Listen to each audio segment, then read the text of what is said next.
तो मैं घर आ गई हूँ और नहा ली हूँ। सुबह मैं नानी के घर ही थी, वहीं पे नाश्ता करके फिर घर अपने आई हूँ नहाने के लिए।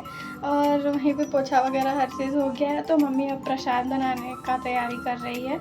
और मम्मी का साड़ी चूड़ी वगैरह सब मैं भी लेके जाऊँगी और मेरे कपड़े भी ले लूँगी, क्योंकि पूजा वही होगा तो तैयार भी वही होंगे। और शायद सुबह का भी कपड़े मैं ले लूँ अभी, ताकि घर वापस आना ना पड़े। मैंने छठ पूजा के लिए कोई कपड़े नहीं खरीदे हैं इस बार, इसलिए ये लहंगा है। ये मैंने आदित्य के फर्स्ट बर्थडे पे ख़रीदा था। मैंने नहीं ख़रीदा था, आशुतोष खरीद दिए थे मुझे, तो वो पहनूंगी मैं शाम को। और ये मेरा बर्थडे ड्रेस है लास्ट ईयर का, तो वो मैं पहनूंगी सुबह। और थोड़े से ज्वेलरी वगैरह कुछ ले लेती हूँ। ये सारा मम्मी का है, चूड़ी गहना वगैरह हर चीज़ मैं लेके जाऊँगी। आ गई हूँ मैं नानी के घर। और ये आप जो इतना सारा आटा देख रहे हैं, ये मम्मी ने अकेले गूंदा है ठेकुआ बनाने के लिए। और इस पानी में जैगरी मिला रहे हैं। एक और लड्डू है, उसको कसार बोलते हैं, वो बनाने के लिए। तो मैंने यहाँ पे ड्राई फ्रूट्स कट किया है और डेट भी कट करूँगी। और ये है चावल का आटा जो मम्मी फ्राई कर रही है। और डेट्स मैं फाइनली कट नहीं कर पाई थी, इसलिए मम्मी फिर से कट कर रही है। और वो है वो जैगरी वाला पानी जो बॉईल हो रहा है। ये डेट्स कट करने के बाद मम्मी इसमें मिलाएगी और इसके बाद रखेगी वो जैगरी वाला पानी। मम्मी पहले जैगरी वाला पानी रखने के बाद ठंडे पानी में हाथ डुबा डुबा के आराम आराम से मिक्स करती थी, क्योंकि वो गर्म होता है। बट इस बार मम्मी ने दिमाग लगा के वो जो छनौटा है उससे ही मिक्स कर दिया, मतलब कोई प्रॉब्लम ही नहीं है अब। और ये तेल जा रहा है ठेकुआ फ्राई होने के लिए। और ये है वो कसार लड्डू जो सिर्फ चावल के आटे से और ड्राई फ्रूट से बनता है। ठेकुआ संचा संचा। तो हाँ, ऐसे ठेकुआ बनता है।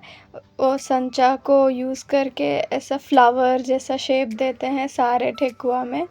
उसके बाद इन सब को फ्राई करते हैं तेल में और फाइनल रिज़ल्ट ऐसा होता है, ऐसा दिखता है ठेकुआ। और अब हम बनाने जा रहे हैं खजूरी। खजूरी के लिए हमने लिया है मैदा। इसमें पहले ऑयल को अच्छे से मिक्स किया था और थोड़ा सा सूजी मम्मी ऐड की थी, जो मैं अभी मिक्स कर रही हूँ। और मम्मी ने मुझे शुगर सिरप मिलाने नहीं दिया, क्योंकि वो थोड़ा गर्म और डिफ़िकल्ट होता है मिलाना, तो मम्मी खुद ही मिला रही है अच्छे से। इसको मिलाने के बाद ये कुछ ऐसा बन जाता है और इसे हम ऐसे गोल गोल बनाते हैं। गोल बनाने के बाद फिर से हम संचा यूज़ करते हैं और उसे फ्लैट करके ऐसे तेल में फ्राई कर देते हैं, ताकि उस पर थोड़ा सा डिज़ाइन भी बन जाए। और फ्राई होके पक जाने के बाद ऐसा बनता है खजूरी। सब कुछ करते करते शाम हो गया और टाइम आ गया है घाट पे जाने का। डाला सज गया है, मैं भी तैयार हो गई हूँ। चलते हैं जल्दी से घाट पर। ये है हमारा घाट, जो कि सब अपने लोगों ने मिल के बनाया है। और यहाँ पे सब चाची दादी मम्मी नानी सब मिल के छठ पूजा का गीत गाते हैं पानी में उतरने से पहले। भगवान का कृपा होता है तो कल भी दिन पूरा दिन भर काम करना, आज भी दिन भर काम करना, उनका कृपा होता है। अभी गैस बंद किया है। अब मम्मी चाची और नानी जा रहे हैं पानी में उतरने।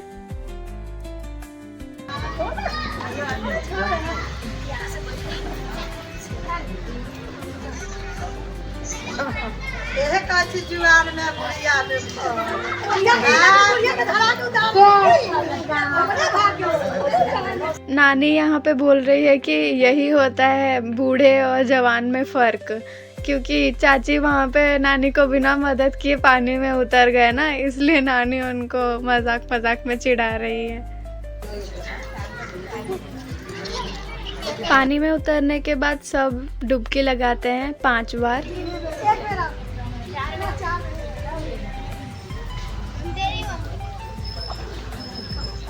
पानी में डुबकी लगाने के बाद यहाँ पे थोड़ी देर खड़ा होना पड़ता है पानी में। और आंचल में रखते हैं पान का पत्ता, चावल और 2 अगरबत्ती पकड़ के थोड़ी देर खड़े होना पड़ता है जब तक वो अगरबत्ती आधा से ज़्यादा जल ना जाए। और यहाँ पे मेरी मामी अगरबत्ती जला के मेरी मम्मी को दे रही है।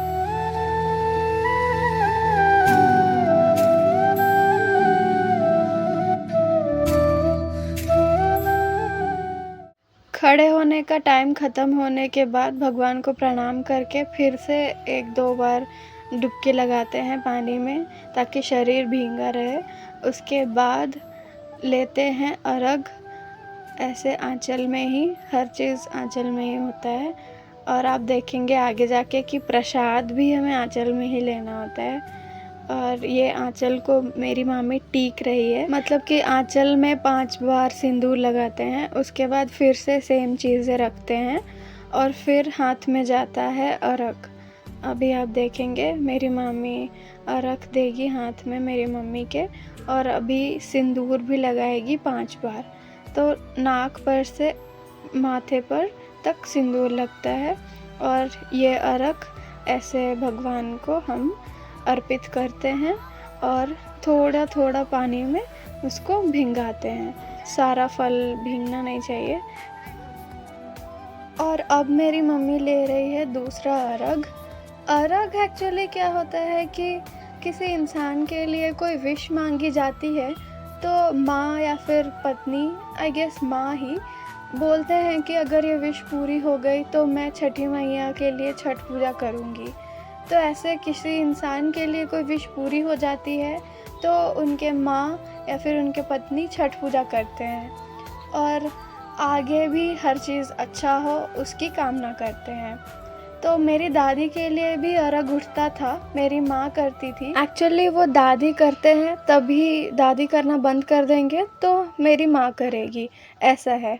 तो मेरी दादी के चले जाने के बाद मेरी माँ जब नेक्स्ट ईयर छठ पूजा की तो उसने वो पर्टिकुलर अर्घ जो दादी के लिए है उसके सारे फ्रूट्स नदी में बहा दिए थे। तब हम गांव में छठ पूजा करते थे नदी में, तो वहाँ सारे फ्रूट्स नदी में बहा दिए थे और नेक्स्ट ईयर से उनका अर्घ नहीं उठाते थे। और अब हम सब लोग शहर में रहना शुरू कर दिए हैं और कितना भी कोशिश करें शहर में भी छठ पूजा करने का, सूर्य देवता दिखते नहीं हैं।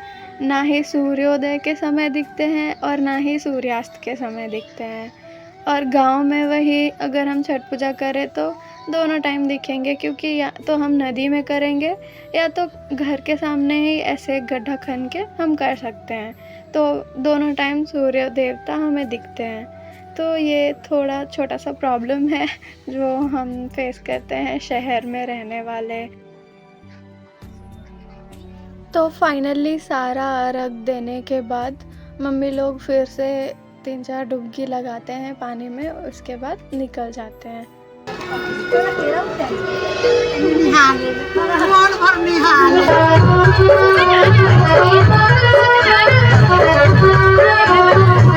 सब कुछ होने के बाद जो पानी है उस पानी को एक आशीर्वाद के जैसे सब पे छींटते हैं। जल्दी हो जाए